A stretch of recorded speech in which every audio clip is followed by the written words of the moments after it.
Bismillahirrahmanirrahim. Assalamualaikum warahmatullahi wabarakatuh.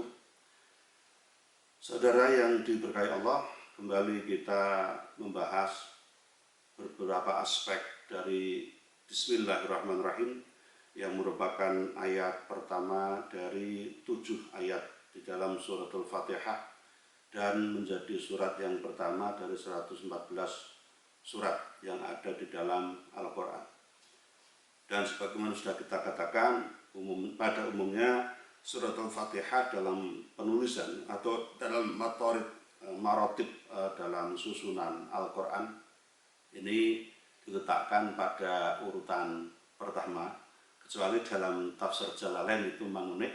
Di tafsir Jalalain itu surat Al-Fatihah itu diletakkan di paling belakang, tetapi tetap bernomor 1. Sementara surat Al-Baqarah diletakkan di paling awal, di juz 1 paling awal, tetapi tetap bernomor surat 2.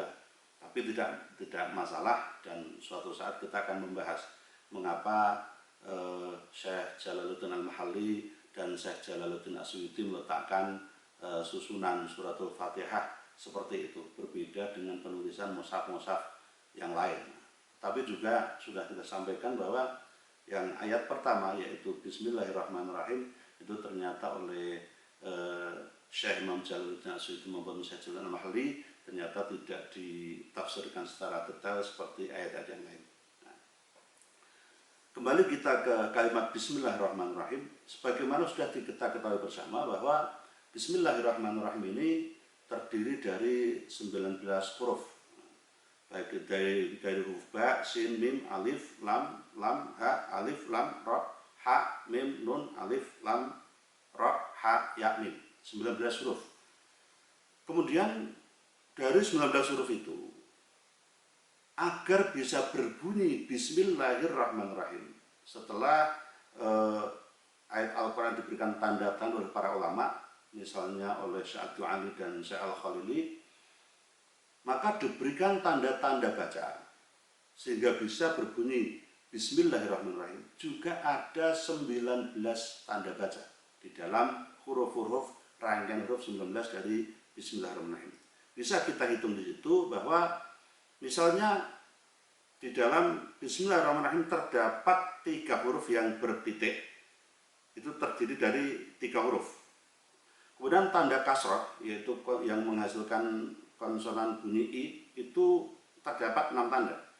Lalu tanda mati atau sukun itu ada 3 tanda. Kemudian tasydid atau penguat huruf atau pengganti huruf double itu juga 3 tanda. Dan fathah yaitu tanda yang menyebabkan bunyi konsonan A itu ada 4 tanda. Tentu kita tidak mempersoalkan terlebih dahulu, ternyata di kalimat Bismillahirrahmanirrahim tidak ada tanda yang menghasilkan bunyi konsonan U atau dhammah.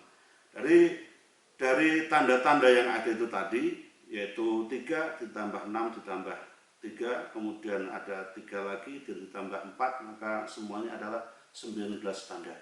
Tentu semuanya tidak hanya bersifat kebetulan. Tentu saja dapatlah dipahami makna-makna dari berbagai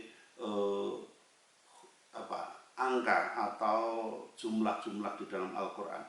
Saya termasuk orang yang meyakini bahwa Al-Quran itu baik itu bunyinya, kalimatnya, huruf-hurufnya, dan kemudian juga penomoran ayat, penomoran surat, sehingga susunan seperti itu sifatnya adalah tauqifi atau itu sudah ditentukan oleh Allah SWT. Dan tentu saya juga tetap menghormati mereka yang berpendapat bahwa susunan ayat, kemudian angka-angka di dalamnya ini dianggap tidak tauqifi, ya silakan. Tapi saya termasuk orang yang yakin bahwa semuanya adalah tauqifi. Dari 19 huruf di dalam surat ayat Bismillah itu tadi, dan juga 19 tanda itu tadi, maka sebagian besar susunan-susunan huruf, kalimat, jumlah penjumlahan yang dihasilkan dari dalam Al-Quran ini sebagian besar itu biasanya itu terkait dengan angka 19. Tetapi ini tentu saja tidak harus menjadi keyakinan pokok, tapi ini adalah salah satu kemukjizatan Al-Quran. Dan juga kembali lagi perlu ditegaskan bahwa hitung-hitungan seperti itu bukanlah sebagai satu-satunya alat benarnya Al-Quran, tetapi bukti dari Al-Quran adalah dari dirinya sendiri. Karena sains selalu berkembang, hitungan-hitungan seperti itu juga bisa dikembangkan dan seterusnya, sehingga walaupun tidak memahami detail persoalan seperti itu, kita tetap yakin tentang kebenaran Al-Quran sebagai fondasi keimanan kita. Contohnya surat Al-Quran yang berjumlah 114, maka ini kalau dibagi 19 akan habis, menghasilkan angka 6. 6 kali 19 adalah sama dengan 114 ini. Nah, dan walaupun jumlah basmalah 114 sama dengan jumlah surat di dalam Al-Quran, tetapi surah yang dibuka dengan basmalah yang tidak termasuk ayat ini hanya 112, tidak 114. Karena apa? Karena di surat ke-9, surat At-Taubah, tidak dibuka dengan Bismillahirrahmanirrahim. Kemudian di surat Fatihah itu memang dibuka dengan Bismillahirrahmanirrahim, tetapi rata-rata penulisannya bahwa Bismillahirrahmanirrahim bukan sekedar sebagai pembuka surat Al-Fatihah, tetapi dia menjadi bagian ayat dari kelengkapan surat Al-Fatihah. Tetapi jumlah kalimat Bismillahirrahmanirrahim tetap 114. Karena apa? Bergeser dari nomor surat 9, surat At-Taubah, ke arah 19 hitungan ke belakang, maka akan ada angka 27, dan angka 27 ini adalah nomor surat An-Naml. Nah, surat An-Naml ini di ayat ke-30-nya itu ada kalimat Bismillahirrahmanirrahim yang merupakan pendahulu dari tulisan Nabi Sulaiman terhadap Ratu Bilqis, surat yang ditujukan kepada putri yang menjadi raja yang menurut para ulama tafsir di Yaman itu.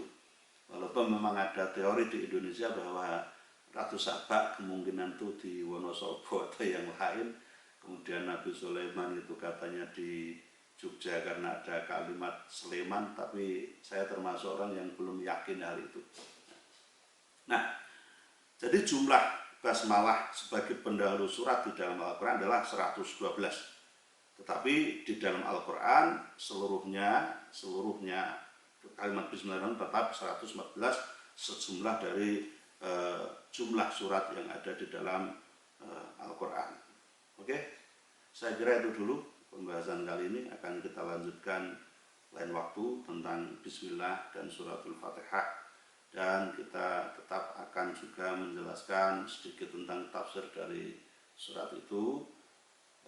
Saya akan mengacu pada tafsir yang bagi saya mudah, karena saya juga bukan seorang ulama dan juga bukan seorang yang ahli tafsir, maka saya akan menginduk pada tafsir Al-Ibris dari Mbah Kiai Haji Bisri Mustafa. Demikian, semoga bermanfaat. Wa'alaikum warahmatullahi wabarakatuh.